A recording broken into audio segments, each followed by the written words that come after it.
Olá, meus queridos e abençoados irmãos, você está em mais um Conexão ID. Conexão ID é um programa do Sistema Mundial de Missões que transmite informações missionárias, orientações, ensinamentos, diretamente dos campos missionários, diretamente da igreja que saiu para a igreja que ficou, para que haja uma integração, uma conexão, por isso que é Conexão ID.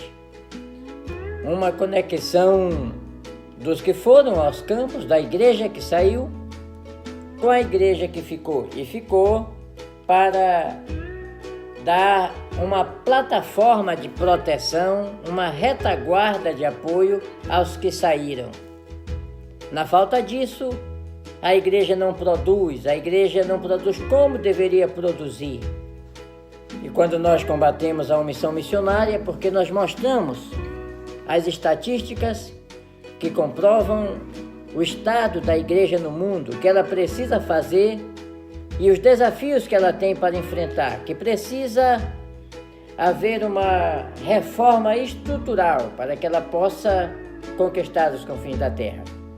Para quem não sabe, 37,5% dos habitantes da terra, das nações da terra, dos povos, dos territórios, 37,5% nunca ouviram nenhuma vez sobre a mensagem que a igreja ficou com a responsabilidade de anunciar. E nós aproveitamos esse espaço na web e agradecemos os que estão assistindo esses vídeos e principalmente os que estão compartilhando, para que essas mensagens cheguem a quem realmente precisa ouvi-la.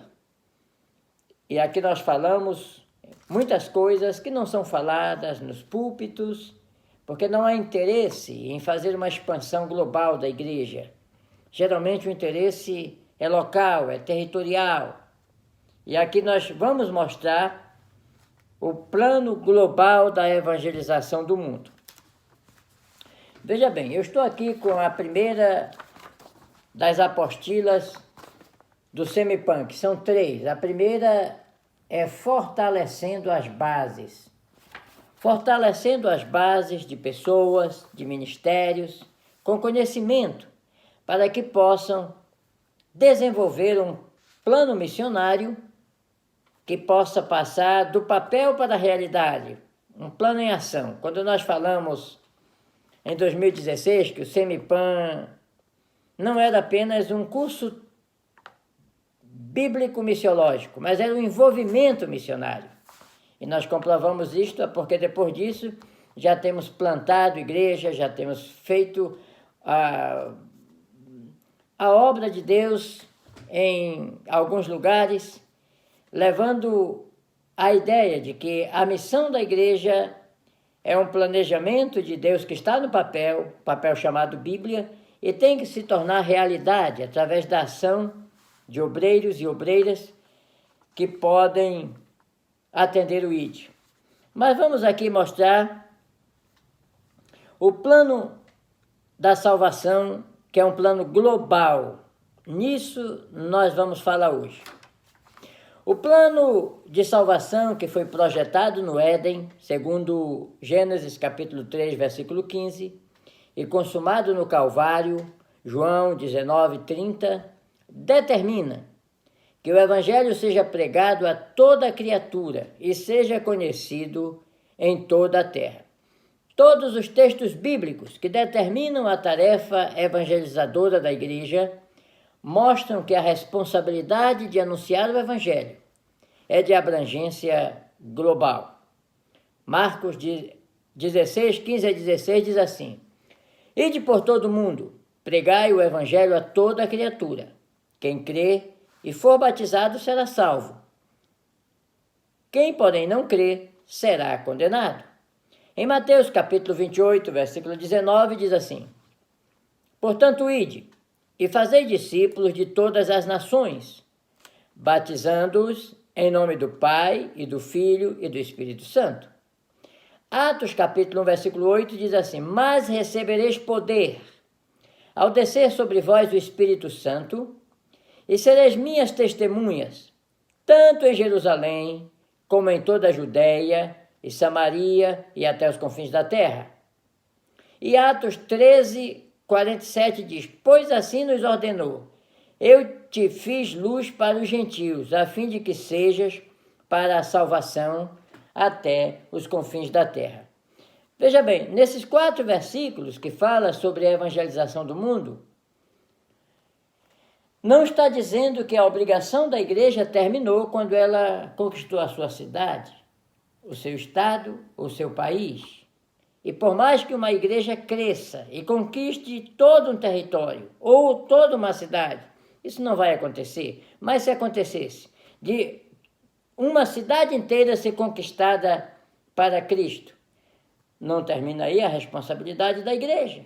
E se ela consegue conquistar o seu estado e a sua nação, tem o mundo a conquistar. Então, veja bem, ide por todo o mundo, pregai o evangelho a toda criatura.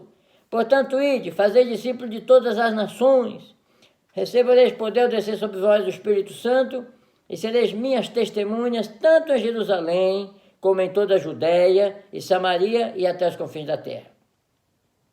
Até aqui, existem muitos obreiros que falam de forma equivocada esse versículo. Diz assim, olha, nós não temos que fazer missão agora, porque primeiro Jerusalém. Depois que evangelizar toda Jerusalém, é que nós vamos evangelizar a Judéia. E depois que terminar de evangelizar a Judéia, vamos para Samaria.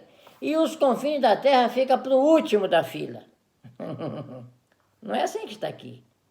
Não é a teologia do primeiro para depois, mas do tanto como. Tanto em Jerusalém como em toda a Judéia e Samaria e até os confins da terra. É um trabalho abrangente, não tem que esperar para depois. O trabalho da igreja é um trabalho que precisa se expandir para chegar aos confins da terra. Talvez por este pensamento equivocado. Primeiro ganhar toda a nossa cidade. Aí não ganha toda a cidade, fica esperando que ganhe. Então os confins da terra, que se dane. Não é assim. Felizmente, os crentes de Jerusalém não pensaram assim, porque senão o evangelho não tinha chegado até nós, porque você sabia que até hoje Jerusalém não é cristã? Jerusalém hoje é dividida entre muçulmanos e judeus. Os cristãos é um pouquinho, eles guardam aqueles pontos, como a Via Dolorosa, ali uma máquina de fazer dinheiro, turismo, porque os cristãos vão do mundo inteiro para lá, mas existem judeus e islâmicos. Agora imagina se a igreja esperasse o povo de Jerusalém se converter. A igreja não tinha chegado até nós. Hoje, lá em Jerusalém, no lugar onde eram os templos, primeiro o templo de Salomão, que foi destruído por Nabucodonosor, depois o templo de Zorobabel, que foi destruído pela revolta dos irmãos Macabeu, e depois o templo de Herodes, que foi destruído na era 70, com a invasão do general Tito, e hoje está lá no mesmo lugar uma mesquita, a mesquita de Omar, uma mesquita muçulmana, o templo da rocha, como é chamado. Então, vamos para a palavra de Deus. O nosso trabalho como igreja é um trabalho de abrangência global. Precisamos compreender e enfrentar as etnias dos povos, a complexidade das nações, de idiomas, porque a igreja precisa conquistar os confins da terra. E para quem não sabe, existe um limite no globo terrestre, que é este retângulo assinalado no mapa que vocês estão vendo aí, que é conhecido pelos missiologistas como janela 10x40. E neste território da janela 10x40, que engloba parte da Europa, Ásia e África, estão os povos menos alcançados pela mensagem do Evangelho. E os não alcançados? Existem nações inteiras, existem tribos inteiras, etnias inteiras, regimes totalitários que a igreja precisa conquistar. Nos limites da janela 10x40, tem aproximadamente 3 bilhões e 800 milhões de habitantes, dos 7 bilhões e 700 milhões de habitantes da Terra. E destes, aproximadamente 2 bilhões 450 bilhões nunca ouviram nenhuma vez sobre a mensagem da igreja. Este é o nosso desafio, janela 10x40. Alguém já lhe falou da janela 10x40? Pois é. A janela 10x40, este retângulo, ele inclui em média, 47, 48 nações que são hostis ao Evangelho. Lá está a Coreia do Norte, a Arábia Saudita, Irã, está Iraque, está as nações de regime totalitário. Veja como é o clima de religião e de fé na janela 10x40. Essa parte verde aqui que vocês estão vendo são os islâmicos. Veja como eles dominam na janela 10x40. Essa parte amarela são hinduístas, o hinduísmo. Esta parte rosa são não religiosos, geralmente ateístas, né? E tem essa parte marronzinha aqui embaixo, que são budistas. Veja, falta cristãos na janela 10x40. Mas por que falta cristãos? Porque falta missionários. Falta ação missionária da igreja.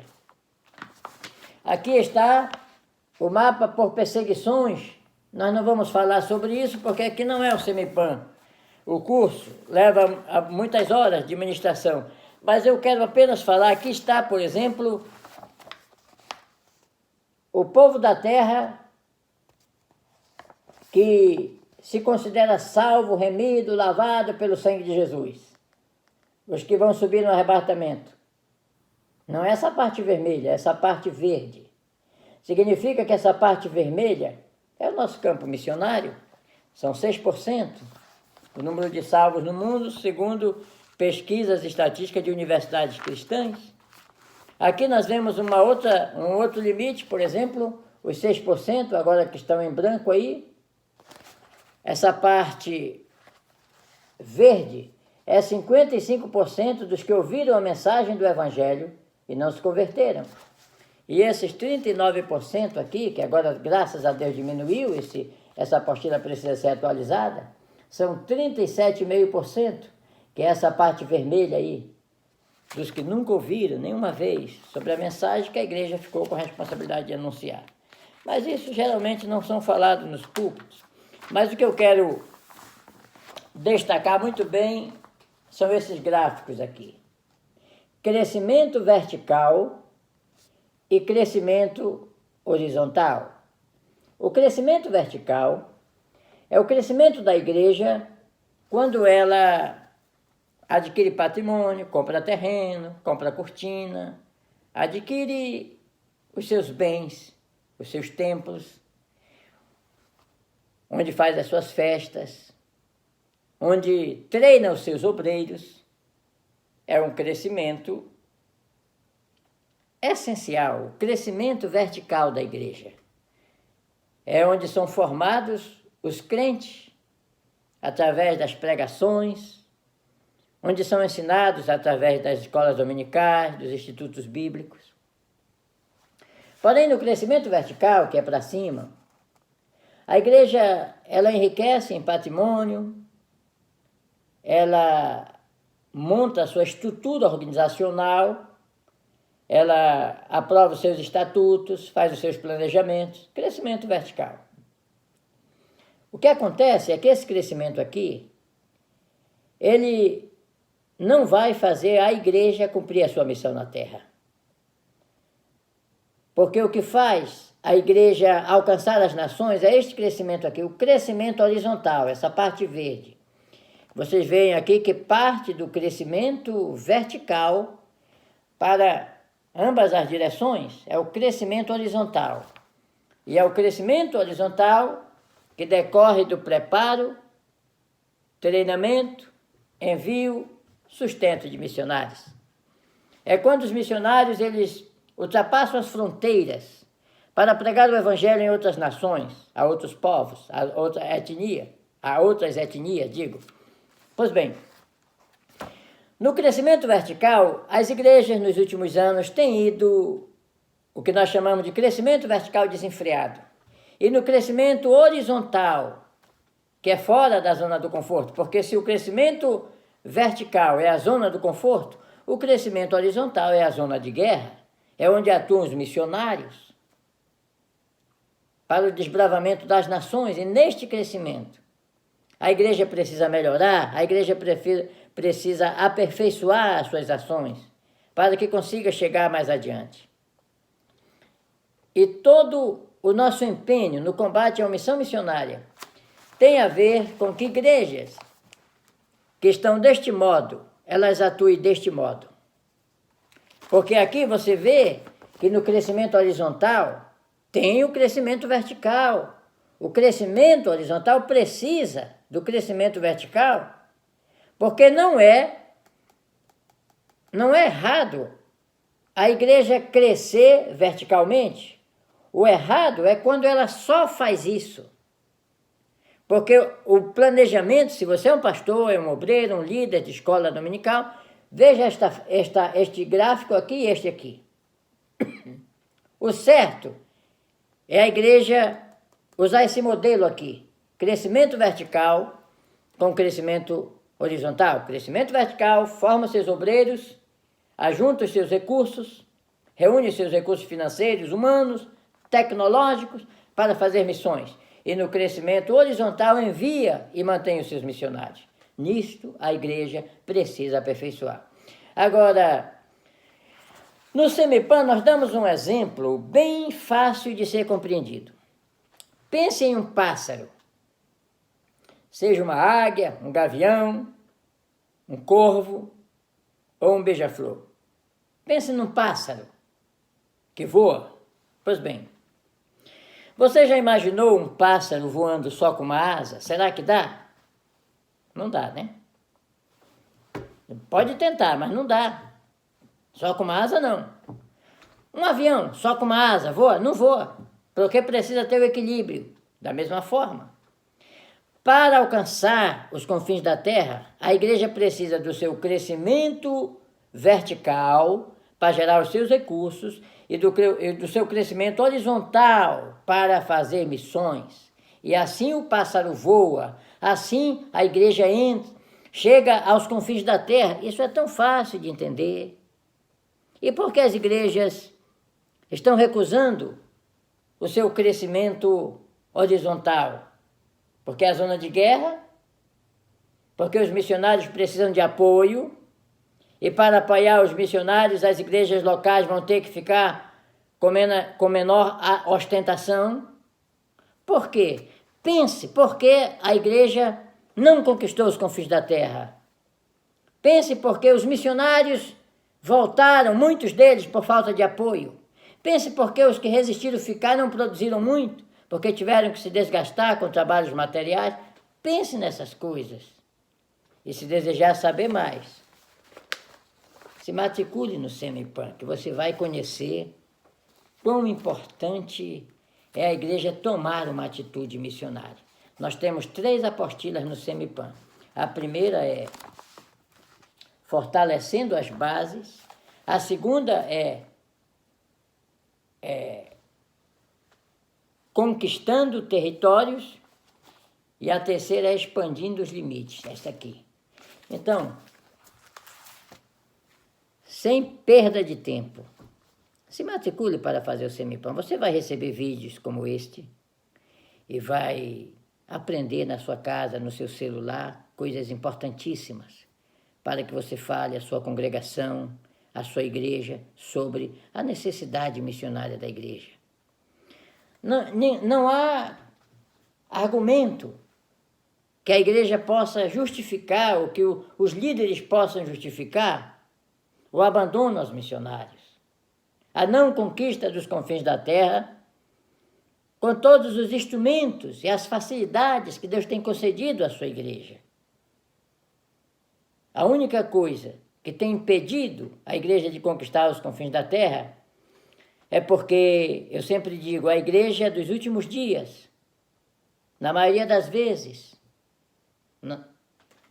nos lugares, tem preferido vestir o pijama da comodidade, enquanto Deus tem dado à igreja uma armadura, a armadura de Deus para lutar, para guerrear. Nos ajude a compartilhar essas informações para que cada crente que está vestido de pijama, no sentido espiritual, claro, estou ilustrando, vista a sua armadura e parta para a guerra, porque nós temos um mundo para conquistar para Cristo. Que Deus vos abençoe, compartilhe essas informações, inscreva-se no canal, toque o sininho para da próxima vez você ser avisado de vídeos como este. Muito obrigado.